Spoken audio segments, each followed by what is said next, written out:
Pero bago tayo magpatuloy ay pakilike ang ating video. Ganun din ang subscribe button, pati na rin ang bell icon para lagi kayong updated sa mga parating ko pang mga uploads.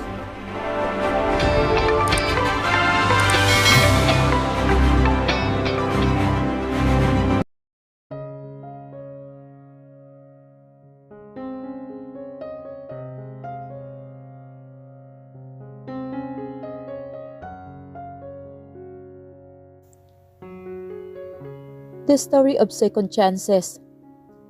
Minahal na napakatagal na panahon. Minulat niya ang sarili na magiging Mrs. Dinero siya balang araw. Ngunit magkaiba sila ng pananaw ni Blake Dinero. Arranged marriage. Blake Dinero and Angela Colorado. Bata pa lang sila, iyon na ang naipamulat ng kanilang mga magulang. Desisyong walang sino man sa kanila ang pwedeng tumanggi. Kapwa galing sa maimpluwensyang pamilya ang dalawa. Magkababata at magkatabi ang lupaing pag-aari ng kanilang pamilya. Noon pa man ay kinasusuklaman ni Blake ang idea ng kasunduan sa pagpapakasal. Noon pa man ay umiibig si Angela sa ideyang pakakasalan si Blake. Para kay Angela, ay walang masama kung angkinin niya ang lalaki at ipagdamot sa iba. Dahil kanya ito. Ito ang lalaking pakakasalan niya pagdating ng tamang panahon. Kaya nakakagawa siya ng hindi magagandang gawain para sa lalaki. Pero may ibang mahal si Blake. At sa labis niyang pagmamahal sa binata ay nakagawa siya ng bagay na nauwi sa aksidenteng ikinasawi ng babaeng iniibig nito. Kinasuklaman siya nito ng lubos. Para rito ay walang kapatawaran ang ginawa niya. Para kay Blake, walang awa siyang matatanggap mula dito. Ngunit tadhana ang gumawa ng paraan nang maaksidente ito at hindi na siya nito makilala. Sa lahat ng tao ay mukha lang ni Blake ang hindi kayang kilalanin ng utak ng dalaga. Para sa kanya isang ordinaryong lalaki lamang ito, tulad ng nakakarami. But pain and regrets ang nadarama ni Blake sa pagkakataong ito. Bakit tila siya pinapatay sa sakit na bumabalot sa kanyang pagkatao? Tuluyan na nga ba niyang naiwala ito sa buhay niya? Wala na ba siyang pagkakataon na maipasuot ang trahe de boda na ninais ng mga magulang na ipamana sa babae? At narito ang pagsisimula ng ating kwento. Angela, Blake, ikakasal kayong dalawa balang araw. Kaya simula ngayon, iha, sisiguraduhin mong walang makakaagaw sa iyo kay Blake, okay? Nakangiting sambit ni Mrs. Dinero kay Angela Colorado. Angela was only 10 years old. Kagaya ni Blake, they were both in the 5th grade. Same school, and both parents arranged them to be in the same class. Magkatabi ang mga lupaing pag-aari ng mga pamilya nila sa probinsya. Sa syudad naman ay sa iisang subdivision nakatira ang dalawang pamilya. They were practically neighbors in one of the most exclusive and expensive subdivision in the Philippines. Ngumiti ang batang si Angela. Dati pa siyang may crush kay Blake. Blake was the most popular male student in the campus. Sa edad na 10 taong gulang ay malaking bulas ito. Ang buhok nito ay nagpapaalala sa kanya sa mga boy bands noong 90s. Nakikita niya iyon sa YouTube. Ganun-ganun ang buhok ni Blake. Maganda ang hugis ng mga mata nito na matapang kung tumitig. Ang ilong nito was really thin and sharp. Matangos iyon na parang hinulma ng eskultor. At ang mga labi nito, kahit madalas na nakasimangot, ay napakagandang tingnan. Palihim niyang hinayon ang sarili. She was also pretty. In fact, she was recognized as the prettiest face in the school for 3 consecutive years. Sa edad na 10 taon ay alam na niya kung paano alagaan ang sarili. Ang buhok niya was always styled to perfection and her dresses were really expensive. Siya ang klase ng taong hindi mo makikitang nagpapawis o madungisan. Palagi siyang malinis at mabango. Yes, Tita Belinda, I promise. Nagtagpo ang mga mata nila ni Blake at nakita niya ang pagdilim ng simangot nito. Tinitigan din siya nito ng matalim. Hindi ako papayag sa arranged marriage, ma. Sabi naman ni Blake.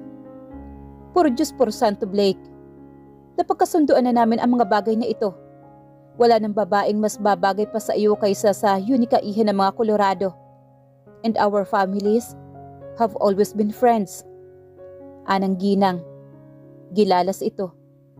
Kinuha nito ang abaniko at mabilis na ipinaypay sa sarili. Kitang-kita sa mukha nito ang disappointment. Ang ama naman ni Blake ay inignora. Hindi nito pagsang-ayon. Mangyayari ang kasal pagdating ninyo sa tamang edad. Deklara nito at pinukol ang anak ng tinging, nagsasabing wala itong karapatang tumanggi. Tumango at ngumiti naman ang mga magulang ni Angela. Mula sa sala ay dumulog na naman sa komedor ang mga bisita at nagsalo sa masaganang hapunan. Tanging si Blake lang ang halatang walang interes sa nagaganap. He didn't want to be there. Lihim na ngumisi si Angela dahil wala naman itong pagpipilian. Kilala niya ang mga magulang nito. Kontrolado nila ang sitwasyon. Kahit na ilang daang beses pang sumalungat si Blake sa kanila, ay matutuloy pa rin ang kasal nila. Pagkatapos ng hapunan ay nagkwentuhan ang mga magulang nila. Sila naman ay sinabihang maghintay sa pool area. Naupo sa upuan naman si Blake. Siya naman ay pumwesto sa gilid ng pool. Just the thought of Blake being a few feet away from her was enough to send shiver down to her spine. Kinikilig siya na hindi niya mawari. Napapangiti na lang siya sa kanyang sarili. Lumingon siya rito. Blanko ang ekspresyon ng mukha nito. Nakaupo ito sa dulo ng upuan at bahagyang nakayuko upang maitukod ang mga siko sa magkabilang tuhod at magawang ipagsalikop ang mga kamay. Nagsasalubong rin ang mga kilay nito habang nakatanaw sa kawalan. Are you bored? Tanong naman niya. Lagi akong naiinip sa tabi mo. Nagsalita ito na malamig sa hindi pala kaibigan na paraan. Nagkibit balikat siya. Sanay na siya sa ganoong pakikitungo nito sa kanya. Ganoon naman ito palagi sa kanya. Magmula nang malaman nitong nagkasundo ang mga magulang nila na ipakasal sila pagdating ng tamang panahon. At mas nagalit pa ito sa kanya nang hindi niya tutulan ang desisyon ng kanilang mga magulang. At lalo na nang malaman nitong may gusto siya rito. Pero ano nga ba ang magagawa niya? Humahanga siya rito at totoo ang damdamin niya para dito. Dadating ang araw na mamahalin mo rin ako, Blake. Sa loob-loob niya, puno ng determinasyon. Lumapit si Angela kay Blake. Pagkababa ng huli mula sa naghatid ritong sasakyan. He wore the passive expression in his face and pretended not to see her. Diretso lang ang tingin nito sa unahan. Kaagad itong naging sentro ng atensyon. She felt proud. Maraming nagkakagusto kay Blake, pero siya ang pakakasalan nito pagdating ng tamang panahon. Good morning, masiglang pagbati niya rito. Hindi ito tumingin man lang sa kanya. Parang hangin siya na hindi nito maramdaman. Kumuyom ang mga kamay ni Angela. Binilisan niya ang paglalakad at humarang sa harapan nito. Saka pa lang siya nito pinag-aksayahang tingnan. Mababakasagad ang pagkabagot sa mukha nito. What are you doing, Angela? Hindi mo ako pinapansin. Umiling lang ito at gumilid para iwasan siya at nagpatuloy sa paglalakad. Namuli sa na makitang pinagtitinginan siya ng ibang mga estudyante. Inirapan niya ang mga ito at humabol kay Blake. Nang uupo na siya sa upuang katabi ng inuupuan nito, ay itinuro nito ang whiteboard sa harapan. Follow the sitting plan. Nakapaskil iyon. Padabog siyang lumapit sa board at hinanap ang pangalan. Gilala siya nang makitang hindi sila magkatabi ni Blake. We are not seated next to each other? I know. Walang interes nitong tanong. Ganoon lang? Ano ba dapat? You are overacting, Angela. Magkaklase na tayo. Hindi pa rin ako papayag na hindi tayo magkatabi. Dahil matigas ang ulo niya ay doon pa rin siya naupo sa upuang katabi ng kay Blake. Kahit na sinabi nitong hindi doon ang upuan niya. Maya-maya ay may lumapit sa kanyang babaeng estudyante. Nakayuko ito at kip-kip ang bag. Pinagtaasan niya ito ng kilay. Who are you? Lucila ang pangalan ko. Tumikim ito. Nakasulat kasi sa sitting plan na dito raw ako dapat maupo. Mahinang-mahina ang boses nito na halos hindi na niya gaanong marinig iyon. Wala akong pakialam. Angela. Saway naman sa kanya ni Blake. Napabaling siya rito. What? Did I say anything to offend her? I just told her that I don't care. Ano masama sa sinabi ko? Nakatikwas ang kilay na sabi niya. Napailing na lang si Blake at tumingin sa babaeng estudyante. Mahaba ang buhok nito na umabot hanggang baywang. Magulo rin iyon na halos nakaharang na sa mukha nito. Tumayo naman si Blake at inalalayan ang babae patungong bakanting upuan sa likuran ng silid. Sa silyang katabi naman ng babae, naupo si Blake. Labis niya iyong ikinagulat. Blake, anong ginagawa mo riyan? Hindi siya pinansin ni Blake. Labis siyang nagitngit na parang sasabog ang dibdib niya. Sadyang inabangan ni Angela ang paglabas ng campus ni Lucila. Eksaktong paghakbang nito sa harapan niya, ay ubod lakas niya itong itinulak. Sumubsob ito sa lupa. Nagulat ito at nanlaki ang mga mata. Namutla ito at kita ang takot sa mga mata. Anong kasalanan ko sa iyo? Mahina nitong tanong. Nanginginig ang boses nito. Layuan mo si Blake. Asik niya rito. Kapag nakita ulit kitang lumalapit kay Blake, ipapa-expel kita sa school. Akin lang si Blake. Angela! Sigaw naman ni Blake. Dinaluhan nito si Lucila at tinulungan itong tumayo. Pinagpagpa nito ang bag ng babae bago ibinigay dito. Nang balingan si ni Blake ay nagtatagis ang mga bagang nito. You're hurting people again, Angela. She deserve it. Hindi mo ba nahahalata? Nagpapaawa siya sa'yo. Makuha lang niya ang atensyon mo. Enough, Angela. Inalalayan nito si Lucila at napaigik ng subuking lumakad. She rolled her eyes heavenwards. The girl was too fragile. Para itong babasaging kaunting tulak lang, hindi na agad makalakad. Nasprain ka yata. Himing tumango naman si Lucila. Pumasan ka sa likod ko. Hindi, huwag na. Kaya ko namang maglakad. I insist. Mas mamamaga iyan kapag pinilit mong ilakad. Blake, hindi mo magagawa yan. Protesta naman niya. And why not? Pinukul siya nito ng matalim na tingin. And for the 9th time, Angela, I am not yours. Hindi mo ako pag-aari. Nasaktan siya kaya hindi niya nakuhang magsalita dito. Napilitan din si Lucila na pumasan sa likod ni Blake. Hindi makapaniwala si Angela sa nakikita. Mas naging pabor pa kay Angela ang pagkakatulak niya rito. Gusto niyang sambunutan ito at sampalin. Kaso mas lalong magagalit sa kanya si Blake. Magmula ng araw na itulak niya sa Lucila na ikinapinsala ng paa nito, ay hindi na ito hinayaang mag-isa ni Blake. He was always with her everywhere. Sabay pang kumakain sa kantin ang dalawa. Tuwing umaga ay inaabangan ni Blake si Lucila sa gate at sabay ang mga itong papasok sa silid. Hanggang high school ay ganoon pa rin ang mga ito. Hindi siya makalapit kay Lucila dahil palaging nakabantay si Blake. Kapag tatangkain niyang kausapin si Blake, ay iniignora siya nito. He was never friendly to her. Girlfriend na ba ni Blake si Lucila? Tanong naman ni Irene, kaibigan ni Angela. Katatapos lang ng swimming class nila. Hindi muna sila umahon at nagbabad na muna sa pool.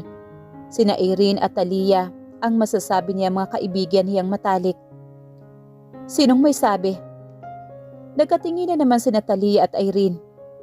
Puno ng pag-alala ang tinging ipinukol ng mga ito sa kanya. Girl, kalat na sa buong campus, no? Sinagot na raw ni Lucila si Blake. Tumikwas naman ang kilay niya. Bakit? Nililigawan ba siya ni Blake? Malamang. Mariin siyang napakagatlabi. Nagpupuyos ang dibdib niya. Bakit hindi niya alam ang tungkol sa panliligaw ni Blake kay Lucila? They were not in the same class anymore. Ipinaayos niya iyon sa mga magulang niya pero nalusutan pa rin iyon ni Blake. Nagpalit ito ng section sa huling minuto. Makikita ng Lucilang yan. Mang-aagaw siya. Inagaw niya sa akin si Blake. Girl, galaw-galaw na. Baka maagaw na ng tuluyan ang future hubby mo. Si Talia. Mami, bakit ba hindi pa kami pwedeng ikasal ni Blake ngayon? Malaki na naman kami ah. We're not kids anymore. We're both 16. Apila niya sa ina. Nagtsatsa ito kasama ang mga amiga nito. Tumayo naman ang mami niya at dinala siya sa kwarto. Iha, can we talk about this later? Kasama ko ang mga amiga ko. But mami, may umaagaw na kay Blake sa akin. At hindi ako papayag. Akin lang po si Blake. Inayos lang ng ginang ang buhok niya. I will talk to your tita Belinda tonight. I'm sure, pagsasabihan niya si Blake. Relax lang iha. Kayo ang ikakasal sa huli. Maaaring maraming babae ang gustong umagaw kay Blake. Pero kayo ang magpapakasal, okay? Naibsa ng kaunti ang bigat sa dibdib ni Angela. Please, Mami. Dapat ako lang. Of course. May iba pa bang babagay kay Blake kung hindi ang pinakamagandang Yunika iha namin? Niyakap niya ang ina. Thank you, Mami. Napakapit sa kobrekama si Angela nang muli na naman siyang gambalain ng masamang panaginip. Napabalikwas siya ng bangon. Pawis na pawis. Natutop niya ang dibdib. Kumikirot na naman iyon. Bakit ba palagi niyang napapanaginipan iyon? Natatakot siya. Ang sakit na nararamdaman niya mula sa panaginip na iyon ay tilang totoong totoo. Parang totoo niyang nararamdaman iyon. Nag-shower siya para kahit papaano ay pasiglahin ang katawan. Pero masama pa rin ang pakiramdam niya. Nang tingnan niya ang refleksyon sa salamin ay nakita niya ang pamumutla sa mukha niya. Matamlay niyang sinuklay ang mahabang buhok habang tagusan ang tingin sa salamin. Senyorita, pinapatawag na po kayo sa baba, kakain na raw. Anang kasambahay pagkatapos niya itong pahintulutang pumasok. Tumango naman siya rito. Sige po, bababa na po ako. Habang nag-aalmusal ay napuna ng daddy niya na namumutla siya. You're pale, Iha. Are you sick? Matamlay siyang tumango. Kaunti po pero kaya ko naman pong pumasok sa school. Sigurado ka? Madadala ka namin ng daddy mo sa ospital ngayon. Ana naman ng mami niya. Umiling naman siya. No need, I'm fine, I swear. Okay, pero kapag gusto mo nang umuwi kahit hindi pa tapos ang klase mo, tawagan mo lang ang mami mo. Yes, Daddy. Pagkatapos ng unang subject nila ay kinansela ang klase dahil nagkaroon ng biglaang meeting ang mga guro nila. Lalabas na dapat siya nang bigla siyang hilahin ni Blake sa kamay. Napaigik siya sa higpit ng pagkakahawak nito sa kanya. But she didn't complain. Si Blake iyon eh. She will always tolerate and submit to Blake. Dinala siya nito sa isang bakanting silid at marahas na itinulak sa pader. Hindi ka ba talaga titigil, Angela? Galit na galit ito sa kanya. Ano ba ang ginawa ko? Nagsumbong ka sa mami mo na may gustong umagaw sa akin. Tinawagan ng mami mo ang mama ko. Kahit masama ang pakiramdam ay pinilit niyang patigasin ang ekspresyon sa mukha niya. Hindi ba totoo naman? May ibang babaeng gustong umagaw sa'yo. Sa labis na galit ay natadyakan ni Blake ang isang upuan na napag-igtad kay Angela. Napuno ng kaba at takot ang dibdib niya. Gusto mo bang sabihin ko sa'yo ang totoo? Fine. May girlfriend na ako. Kami na ni Lucila. At hindi niya ako inagaw. Dahil ako ang unang nagkagusto sa kanya. Mahal ko siya. Nanigas siya. Natutup niya ang dibdib. May gumuhit na kirot sa puso niya. Humapdi ang kanyang lalamunan at gusto niyang humagulhol. Pero tinataga niya ang kanyang loob. Hindi siya susuko na lang agad. Nangako siya sa ina ni Blake na sisiguraduhin niyang walang ibang babaeng aagaw dito. Kung magiging mahina siya, tiyak na talo siya. Pwes, sabihin mo sa girlfriend mo na sulitin na niya ang mga panahong magkasama pa kayo. Dahil sisiguraduhin kong hindi na kayo magtatagal. Madiin niyang sambit. Matalim na nakatitig sa kanya si Blake. Nasa mga mata nito ang disappointment. Kahit anong gawin mo, Angela, hindi kita magugustuhan. Gustuhin mo man ako o hindi. Wala ka na magagawa, Blake. Everything for us has always been planned out. Ako ang babaeng pakakasalan mo. Patayin mo muna ako, Angela. Tumalikod ito at iniwan siya mag-isa. Nang wala na sa silid si Blake, ay saka lang niya hinayaang bumagsak ang mga luhang kanina pa niyang tinitimpi. Nahaplos niya ang braso. Tiyak na magpapasa iyon. Pero hindi niya alintana ang pisikal na sakit. Hindi niya alintana ang sama ng pakiramdam niya. Mas nangingibabaw ang sakit sa kanyang dibdib na si Blake ang may gawa niyon. On the day of their high school graduation, Angela received the most recognition. She was outstanding both in academics and school sports. Maraming mga matang humahanga ang nakatuon sa kanya. Masayang masaya siya, lalo na nang maayos niyang mailahad ang graduation speech niya. Pati mga guro ay walang tigil sa pagpuri sa kanya. The speech was awesome. Pagbati sa kanya ni Talia nang matapos ang seremonyas. Titik na titig sa iyo ang mga boys. Wika naman ni Irene. Matamis naman siyang ngumiti. Of course, I'm Angela Colorado. Wala nang mas babagay pa at mas gagaling pa sa akin. Pero ang lalaking gusto mo ang bukod tanging ayaw sa'yo. Wika naman ni Talia. Nabura ang ngiti sa mga labi niya. Naalala na naman niya ang naging pag-uusap nila ni Blake. Kahit anong gawin mo, Angela, hindi kita magugustuhan. Paulit-ulit iyon sa utak niya.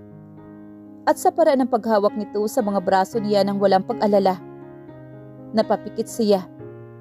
Iniisip niyang nagawa lang iyon ni Blake dahil galit ito sa kanya. Nagkikita pa ba kayo? Tanong naman ni Irene. Ang totoo'y iniiwasan siya nito. Nagkikita na lang sila kapag dumadalaw ang mga dinero sa kanila. Pero ganoon pa man, ay hindi siya nito pinapansin. Ni ayaw siya nitong tingnan. Titingin lang ito sa kanya kapag pinupuna ito ng mga magulang nito. Ang malamig na pakikitungo nito sa kanya ay paulit-ulit na nawawasak ang puso niya. Para siyang ikinulong sa ilalim ng tubig at paulit-ulit na nalulunod. Pero muling nabubuhay at malulunod ulit. She felt helpless. Pero hindi niya iyon ipapasilip sa kahit na kanino man ang kahinaan niya. She will never tell to any soul about her pain. Kinikimkim niya hanggang kaya niya para kay Blake. Sa graduation party natin mamayang gabi, I will make my formal confession. Aniya.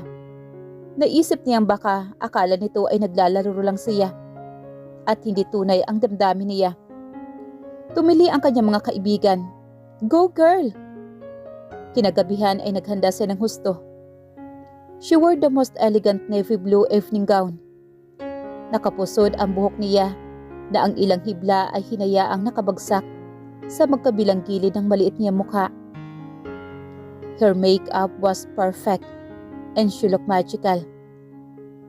Sa loob ng malawak na coliseum ng school, ay hinanap ng mga mata niya si Blake pero hindi niya ito mahagilap.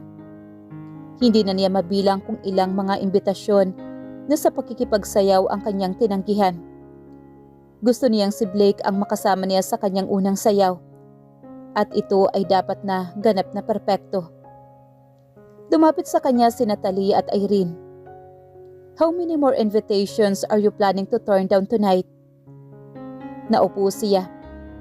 Bagsak ang mga balikat. Hindi ko makita si Blake. Siya lang ang gusto kong makasayaw. Nagpalitan na makahulugang tingin si Natalie at Irene. Nagbuga ng hangin si Irene.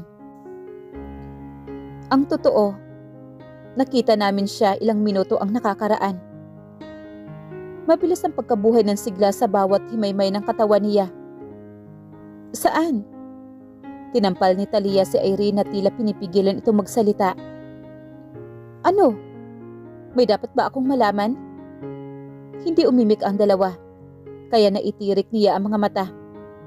Sabihin niyo na lang sa akin kung saan niyo nakita si Blake. Are you sure? Tanong naman ni Talia. Yes. Itinuro ng dalawa ang gilid ng Coliseum. Nagniningning ang mga mata niya at masigla siyang tumakbo palabas at tumungo sa gilid ng Coliseum. At doon, nakita niya si Blake. Ngunit hindi ito nag-iisa. Kasama niya si Lucila. At naghahalikan ang dalawa. Ramdam niya ang pagkadurog ng puso niya ng paulit-ulit. Ninakaw ni Lucila ang lahat na dapat ay kanya. Blake's first kiss and his first love. Dapat siya yun. Pero bakit may isang Lucila na pumasok sa eksena?